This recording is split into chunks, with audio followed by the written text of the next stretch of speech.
You ever feel like your brain has a repeat button that's just stuck? Yeah, you're definitely not alone. In this explainer, we're going to dive into the science of overthinking to figure out why our minds sometimes just refuse to hit stop. It always starts with just one single thought, doesn't it? You find yourself replaying some conversation, or second-guessing a decision, or cringing at that one awkward thing you said at a party. It just shows up, completely uninvited, and kind of sets up camp right in your mind. And then, just when you think you're done with it, it comes back. And before you even know it, it starts to loop. And bam, just like that, you're stuck. It is absolutely relentless, isn't it? Well, this whole loop thing, it has a name, and it's a trap that is so easy to fall into. So let's pull back the curtain on what's really going on here. We're calling this whole thing the overthinking trap, because that is exactly what it feels like. You think you're being productive, but it's really just quicksand for your thoughts. Okay, so here's the deal. Your brain, it's basically a world-class problem-solving machine. That's its job. But it totally short-circuits when it runs into a problem that doesn't have a clear black and white answer. You know, stuff like, what did they really mean by that? Or, man, what if I had just done this one thing differently? So, how does this trap actually work? I mean, what are the mechanics going on inside your head? Let's take a closer look at this cycle we're calling your brain on a loop. The official term for this is called rumination, and it's pretty much the mental equivalent of a hamster on a wheel. You're running and running, going over the same ground again and again, but you're not actually getting anywhere new. Now this is where it gets really interesting. What's the hidden motivation here? See, your brain isn't actually looking for a solution when it gets stuck in that loop. Nope. What it's really after is the illusion of control over some messy, unpredictable situation. Just by thinking about it, we trick ourselves into feeling like we're doing something, even when we're not. And this mental loop, it has very real, very physical consequences. Your brain can't tell the difference between a real threat out in the world and one you've just cooked up in your head. So when it sees this unsolvable problem as a threat, it flips on your body's stress response. Your heart starts pounding, your muscles get tight, and all this can happen while you're just sitting on the couch. And with all these physical reactions, you might be thinking, why does this feel so common right now? Well, it turns out our modern world is like a perfect breeding ground for these thought spirals, which brings us to what we call the modern mind's paradox.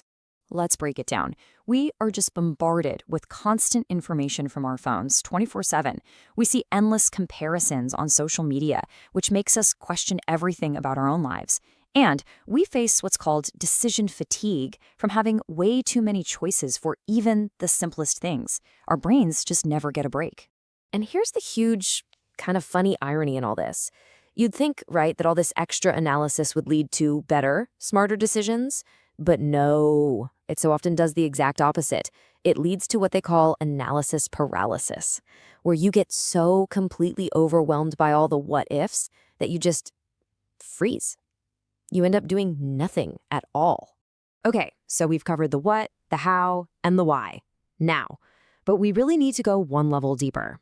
What's the fundamental fear that's actually driving this entire engine of worry? This right here is the key to understanding it, and hopefully managing it. What is the one thing that connects every single one of those looping thoughts? And there it is.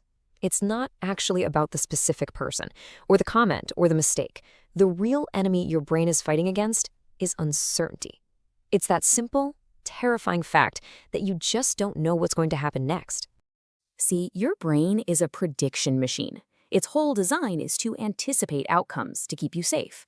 So when it can't predict something, it feels this total loss of control. And that's when it goes into overdrive, running those what-if scenarios over and over, desperately trying to map out a future that is, fundamentally unknowable. So if the problem is this desperate scramble to gain control, then the solution has to be the exact opposite. It's about a pretty radical shift in your mindset. It's all about letting go. And this breaks it down perfectly. On one hand, you've got the trap. That's when you chase down every single thought. You grab onto it, you wrestle with it, you just can't let it go. But the way out, that's about learning to become an observer of your own mind. I love this analogy. Think of your thoughts like clouds passing in the sky. You see them, you can even name them, like, oh, hey, there's that anxiety cloud again. But you don't have to jump on it and ride it. You just acknowledge it's there and then let it float on by. This right here, this is the mantra that can set you free. You got to repeat this to yourself. Thoughts are just thoughts. They are not facts. Just because your brain serves one up doesn't make it true.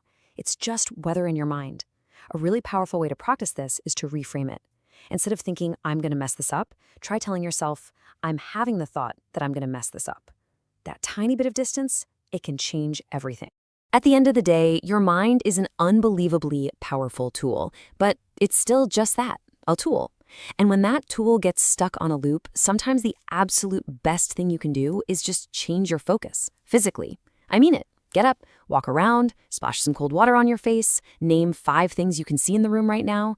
You will literally have to break the circuit. Because the choice is always yours. Are you in charge of your mind, or are you going to let it be in charge of you? Hey, if any of this resonated with you, do us a quick favor and hit that like button. And I'm genuinely curious, drop a comment below and let us know what you tend to overthink about the most. And of course, make sure you subscribe for more explainers just like this one that help you understand your own mind.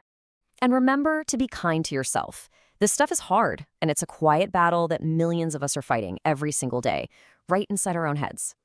Thanks so much for watching.